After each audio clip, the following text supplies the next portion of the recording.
Do common houseplants worsen home asthma?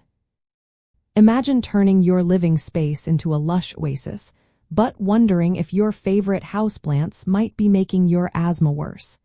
It's a question many people ask when trying to make their homes healthier.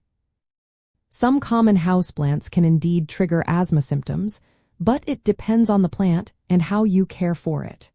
Knowing which plants are safe and how to keep them clean can help you enjoy greenery without worry. Plants can cause problems in a few ways.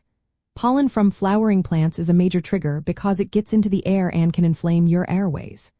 Dust settles on plant leaves, especially fuzzy or textured ones, and when disturbed, it becomes airborne. Mold can grow in soil if you overwater, and mold spores are known asthma triggers. Some plants also releases spores or compounds that irritate your respiratory system directly. Ferns are a common example of plants to avoid because they produce spores that float in the air and can cause asthma symptoms.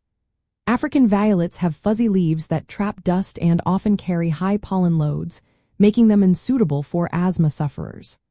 Ficus plants contain sap that can irritate the skin and respiratory system, plus their leaves tend to collect dust.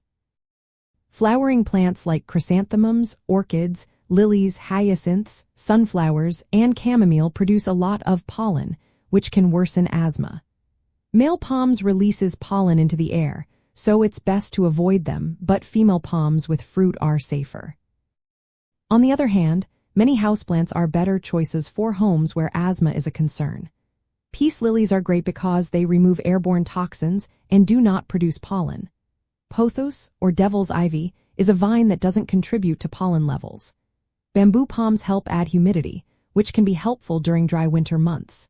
Philodendrons and rubber trees help reduce airborne toxins like formaldehyde, which can irritate the lungs. Snake plants, also called sansevieria, have wide leaves that are easy to dust and do not produce pollen. Cacti and succulents rarely releases pollen and are low-maintenance options. Aloe vera is another safe plant that can add a touch of greenery without risking your breathing. Proper care is key to keeping houseplants safe for asthma.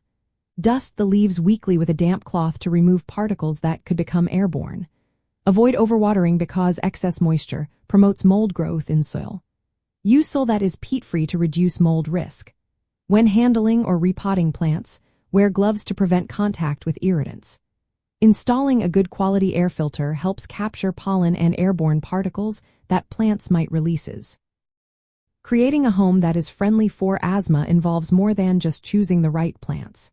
Wash bedding weekly in hot water and dry thoroughly to remove dust.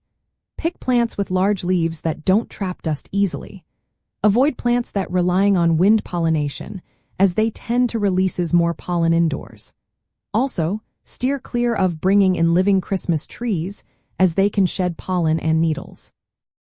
If you love gardening, talk to a local plant expert about species that are less likely to trigger your asthma. In the end, managing asthma with houseplants is about awareness and good habits. Some common plants can worsen symptoms, but many safe options exist. With careful selection and proper maintenance, you can enjoy the beauty of indoor plants without risking your breathing health.